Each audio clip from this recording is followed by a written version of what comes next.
What about, so we talk about 41 year apart. It's amazing. Then there's this cultural phenomenon of you and the Emmy. We talked about that. What was that like for you as you were going through it? I mean, did any part of you say, I don't need to win? Like, this has now become bigger than winning the Emmy itself. I mean, it was such a big thing. Or were you just like, come on, guys, I want to win? There was so much work at hand every day during all those years from year to year. And I can't speak for every show, but our show didn't talk about it. It's just that we did all these scenes, and the company of actors was amazing, and all my children, and we really wanted the scenes to work. That's what we were doing.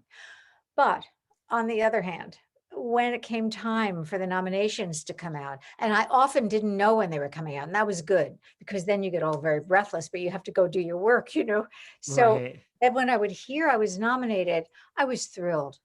I was thrilled.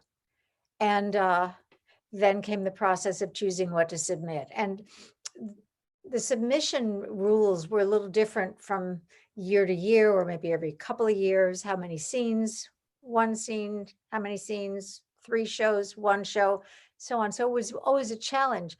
On the other hand, I was so thrilled to be included. And every year, I mean, 19 is a lot of years. um, Yes. but I was very thrilled every year. I do know that after the 9th year, for some reason, I sort of would go numb at the Emmys when they would say who won. I didn't ever really hear it. I would be whipped into a frenzy. I would go there with the press and with the fans, and was thrilled that they cared, that they were rooting for me. And I would get very excited and very hopeful. And but 19 years is a lot of years. I will say it's much better to win than, but you can't win if you're not nominated. So it was all good. I mean, I assume 19, but then, you get this standing ovation. You are up there, you got emotional, as you should. I mean, how does that feel just to see the reception from like your peers and like, Oh, I will never forget that. I mean, I'll tell you, I have told this story before, but I will tell you when it was in the garden that year.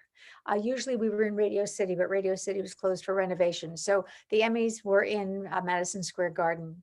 And when I sat down, I was seated in the front row. My husband and I came in and we were seated, and sitting to my left was Rosie O'Donnell. And she leaned over when I sat down and she said, Susan, when you go up on stage tonight, why don't you hand me your evening bag? Because otherwise they'll say your name, you'll get all excited, you'll step on your evening bag, and that won't be good on TV.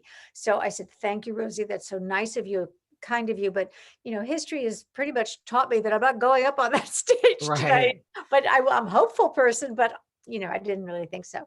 Anyway, when it came time and Shamar Moore was opening the envelope, and he was so charming. He opened the envelope. As I said, we were in Madison Square Garden that night. So he opened the envelope and he screamed out, the streak is over. And I thought he was announcing some playoff scores. And I thought, isn't that nice? He's keeping everybody in the audience up to date with, because basketball, hockey, it all keeps on going in May. Anyway, when he said, I think he said the winning diva is, and he said my name. I didn't hear my name. As I told you, I had gone numb after the 9th time. But the only way I knew I won is that Rosie O'Donnell leaned over and took my evening bag. My husband lifted me up by my elbow, and I whispered in his ear. If anybody saw the broadcast, they saw me do that. And I asked him, "Are you sure?" Because I never would hear it. I kept thinking, oh my goodness, sometime I'm just gonna go up, and that will be terrible.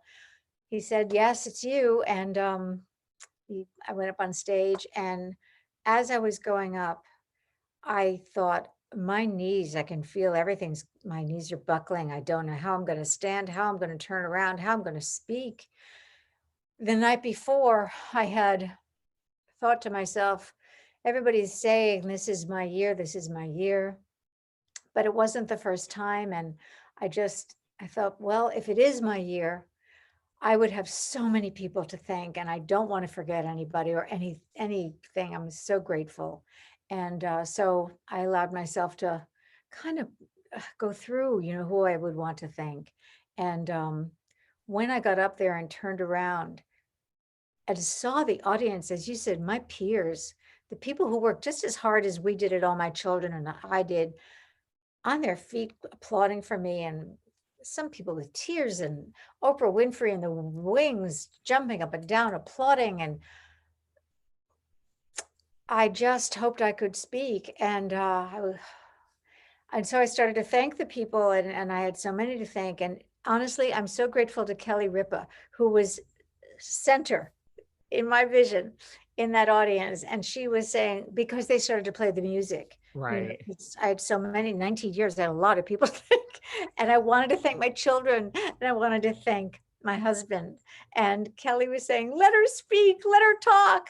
And so they let me go on and thank my children and my husband.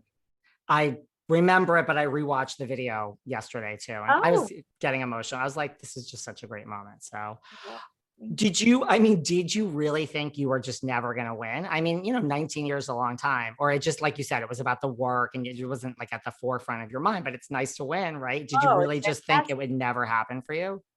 I would never say never. And I am an optimistic person. I'm a hopeful person.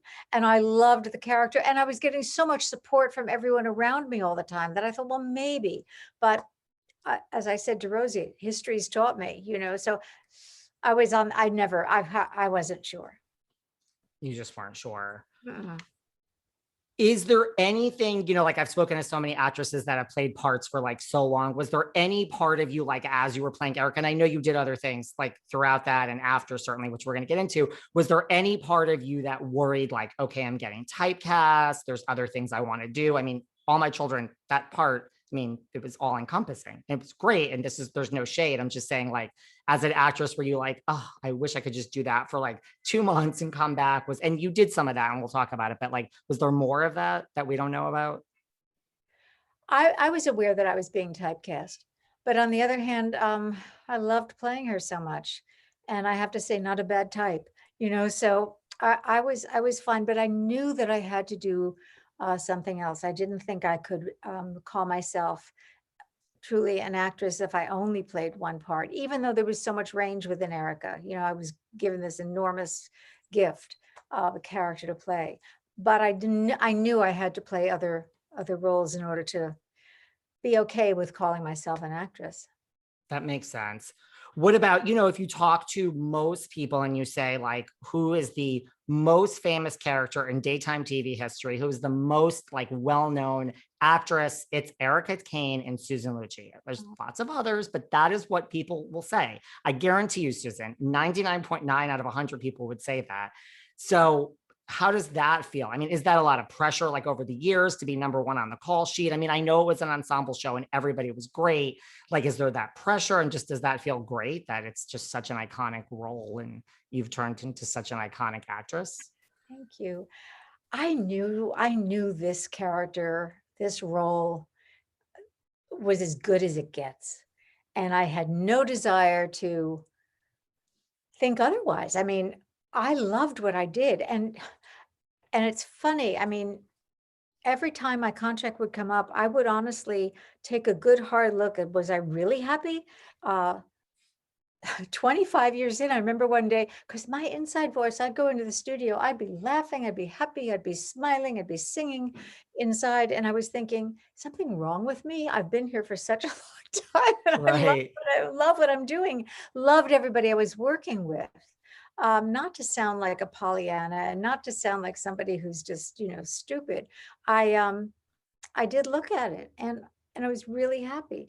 It also really, staying in New York was something I wanted to do, and I wanted my children to have continuity in their growing up, uh, which I was able to give them, which made me very happy. And those things all added up. Also, I grew up in New York. I mean, on Long Island, but in New York, and so Broadway was it for me. And so to work with a lot of actors who were on Broadway and as day players or small arcs or large arcs, but who had, that's who they were. I knew I was working with the best actors in the world. Right.